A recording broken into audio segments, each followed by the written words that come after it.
Hello everyone, Fanta here, you're watching FANTAVISION, and today I am talking about the Steam Deck, which I've been calling Stream Deck for the past couple days, because, I don't know, my brain keeps saying it, I don't know why, but there is a Stream Deck that also was announced the same day as the Steam Deck, much to Elgato's dismay, because nobody is talking about the Stream Deck, because nobody cares. It already exists, it's just an upgrade. There you go, I talked about the Stream Deck.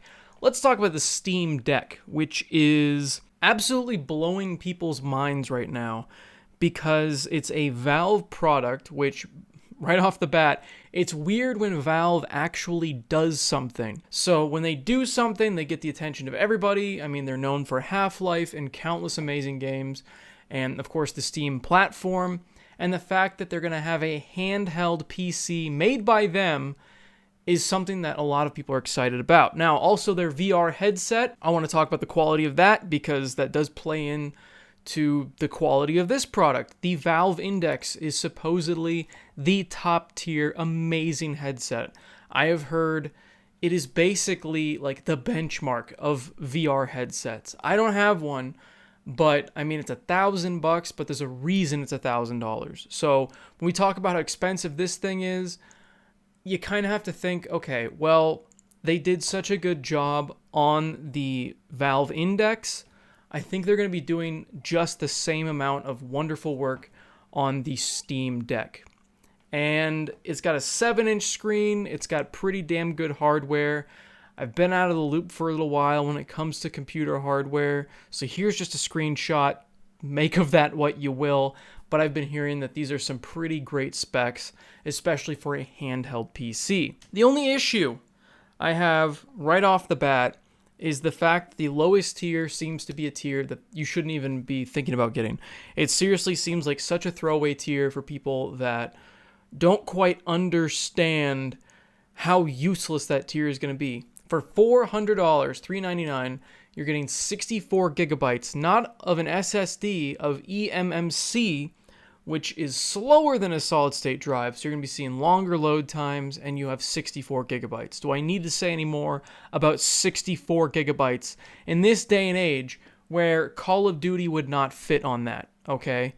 I get that this is not going to be the Call of Duty machine, but there are a lot of really big games that will not even fit on that system. Now, it does have a SD card expansion slot, which I'm sure a lot of people are going to be taking advantage of, but remember, that's going to be way slower than an SSD. So we're going to be seeing loading times a lot longer for games that are installed to that SD card. Now, I would just install indie games or things that don't really have that long of load times to begin with, but I don't know. I would just steer clear of that model if I were you, because for 130 more, which by the way, 400, 530, 650. These are the most random prices. Am I the only one thinking that? What a weird way to price it. It's just like when you look at memory, why does it go 64, 256, like 120? Like what? Who decided these? I'm sure there's a scientific reason, but it's just weirding me out. Anyway, for $530, you get the 256 gigabyte SSD. If you're gonna spend $400, spend the extra $130, get the solid state drive, and get 4 times the memory? Yeah, just do that, because you're gonna be using that memory up, or storage, sorry, very quickly. So I would just get that one if you don't want to spend the extra $120, which gets you the 512 gigabyte SSD. And this is the only model that has this. I feel like a lot of people aren't talking about this, the anti-glare etch screen, which for me, as a person who has gone out in the real world with a handheld console and seen just how terrible the screen is and how almost unusable most of these systems are out in the real world environment, you're going to want that anti-glare screen. Otherwise, it's going to be a nightmare trying to see what's going on in the game without having to turn the brightness up 1,000%. And even then, you're still going to have glare and see everything around you. So that anti-glare screen, to me, is the reason that you should just drop the $650 on the top tier system. But again, $650, that is a lot of money, which then brings up the question, is this really a competition for the Switch? I don't think so. I feel like there are very different audiences for these. I know they're both for people that play video games, but people that are buying a Nintendo Switch aren't buying it for their power. They're buying it because Nintendo. They're buying it because they want Mario, they want Zelda, they want Metroid, they want all of the Nintendo IPs. I'm sure there's a lot of people that buy the Switch and they get third-party games for it, but that's not the system seller. You're not buying that system for the third-party titles. Yeah, it's neat to play them on the go, but if you're really going to play Doom, wouldn't you rather play it at 60 frames per second or 120 frames per second with all of its rapid speed, just amazing gore, just all of this different stuff that you're not getting on the Switch? Now, you're not going to get this again on this system because it's a 7-inch screen, and they do have a remedy for that because they are going to be selling a dock separately, but I'm wondering how much that dock is going to be, because to me, that's kind of an important part of this. Because again, another reason why this is not a Switch competitor is because this is just a handheld computer. This is a laptop competitor in my mind, because there's a lot of people that buy laptop for gaming. So if you're buying a laptop for gaming, maybe you'll look at this and go, this is more portable and I can play it like right there. I don't have to flip it open. It's not this 20-pound thing. It's a handheld system that I can then plug into a dock when I get home. I know I'm saying this out loud and it's sounding like a Switch competitor, but pricing and the fact that the PC crowd, I'm sure, already owns a Switch most likely. This is for people with Steam libraries already. This is for people who are already in the PC market. And maybe some people that are diving in. But again, the Switch is a separate thing because they have their own IPs. Until Nintendo starts putting those games on the PC, even though this is looking more and more like a Switch PC because it's going to have that dock you can plug into a monitor and a keyboard and a mouse and use it like a normal computer, it's still, I feel like, a different market, especially looking at that pricing, $650 to $300. Come on, they're different. And again, I am worried about the pricing of the dock because that's going to make that $650 handheld system. Most likely, I'm guessing the dock is going to be about $100, $50 to $100. And that was my buddy's estimate, and I'm guessing the same thing because it's Valve and they charged a ton for the index. They're charging a lot for this, and I'm seeing the dock is most likely a $50 to $100 thing. I mean, the Switch dock is what, $50? So I think they'll be doing the same sort of thing. I don't think the dock should be that much. Hopefully it's $50, but we'll see. The battery life, 2 to 8 hours depending on what you're playing and how you're playing it. You can dial in all of the different graphical settings on every single game you play. It is a handheld PC.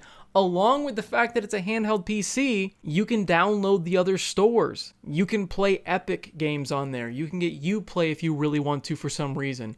You can do Origin, Bethesda, all of those different stores you can put on here because it is an open platform. That's another reason why it is pretty damn cool, because unlike the Switch, which is a very closed platform, this is completely open. You can put Netflix on there, Hulu, Amazon, Disney Plus, all of those different things that you want to watch. You can watch them on the go, and you can plug it into your dock, plug it into your TV, all of those different things. So my buddy said, this is going to make LAN parties a thing again, so people don't have to lug around those giant systems. And I see that, but at the same time, you're going to have to be lugging around a dock, you're going to have to be lugging around a monitor, and a keyboard and a mouse. So it's essentially, what is the difference between it and a laptop? And we're going to go to shifting to, is this something that is going to be huge? Well, I do have the pre-order numbers because they leaked in the first 90 minutes. This is the first 90 minutes that people were allowed to pre-order. We do not have numbers of the 64 gig, but we do have the 512 gigabyte at 71,000 pre-orders.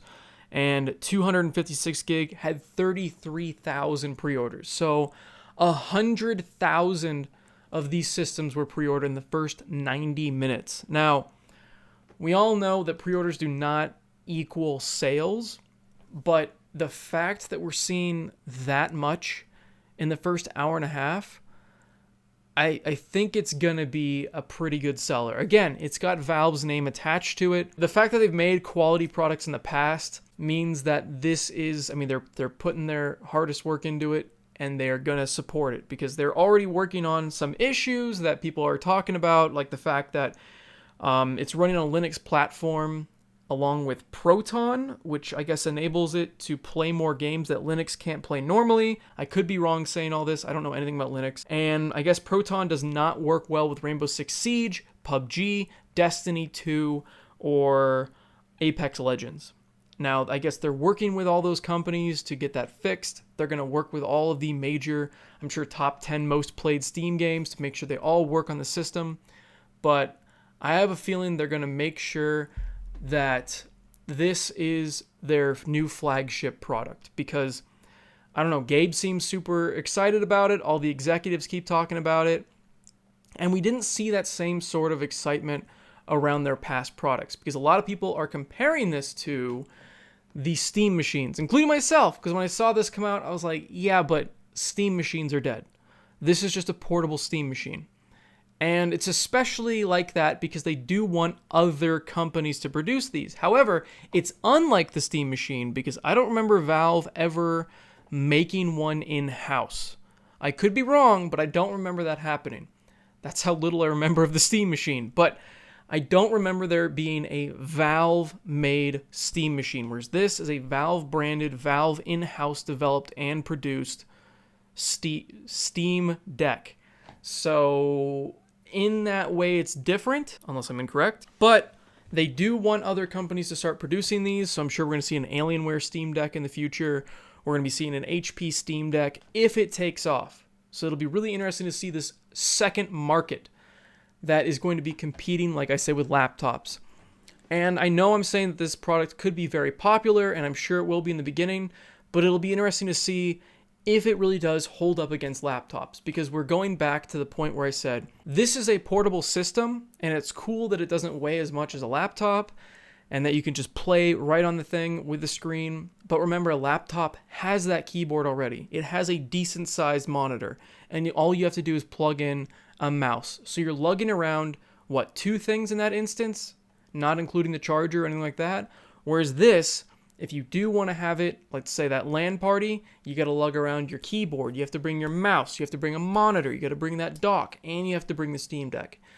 So you're bringing around 5 different items, whereas a laptop, you just open it up and you're good to go. So it'll be interesting to see what the market really is for this when the hype dies down. Because right now, everyone's hyped up.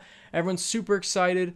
They're all trying to pre-order as much as they can, which, by the way, pre-orders weren't very difficult to get.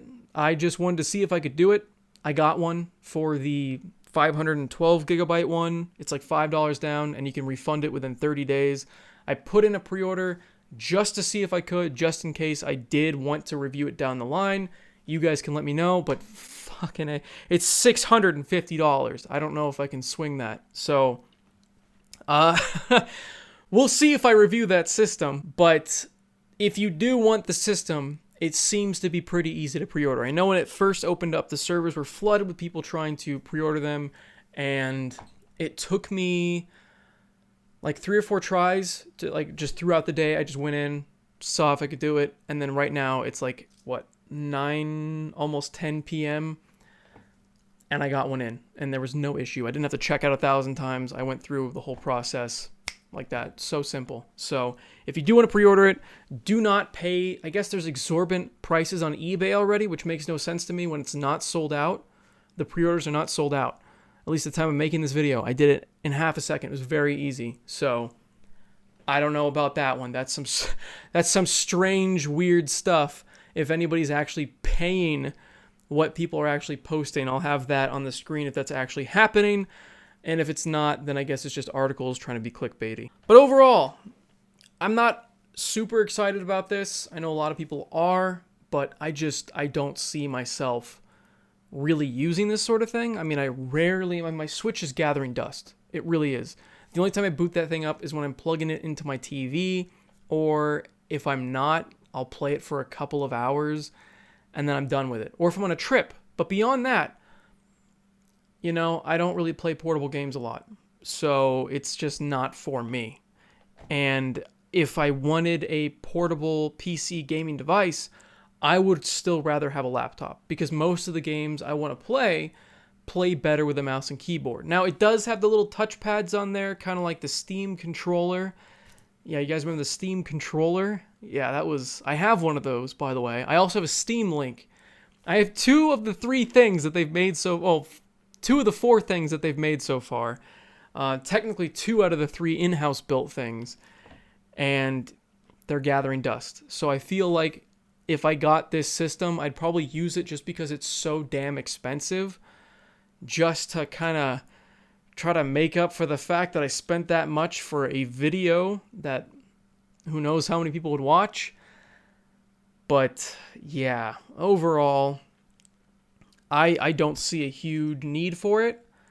And I have a Switch to just play Nintendo stuff. You know, that's the only reason I have the Switch. There are my thoughts on the Steam Deck. It's a very interesting piece of hardware. I would love to get my hands on one just to try it out. But overall, as a person that mostly plays mouse and keyboard games on the PC, I don't really see myself using it a whole lot. Because again, I'd also have to buy the dock, and God knows how much money that's going to be. I'll probably drive it up to at least a $700 system, not including tax. Including tax, it's probably in the ballpark of $750. For $750 to $760, you could buy a pretty decent laptop. I would love to see somebody do a laptop versus Steam Deck. And I'm sure we'll see lots of those in the future with all these different PC and tech channels that are just sent all this shit for free.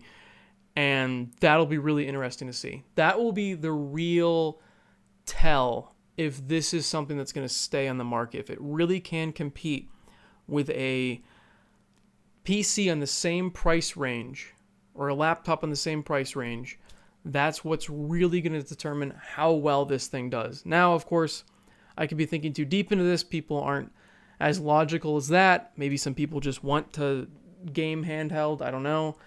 But to me, that's really going to be the deciding factor of whether or not this is going to be a thing that we're going to start seeing a lot more of. Because again, Valve is making the Steam OS and all of the software stuff that goes involved with the Steam Deck. They're making that open to all these other companies. They want there to be competition. I don't understand that. They probably just want other people on the Steam platform, but they want other handheld PCs out there. And it'll be interesting to see what happens. Especially if another company out there makes a better Steam Deck than Valve themselves. That would be very interesting. Of course, like the video if you guys liked it. Comment down below.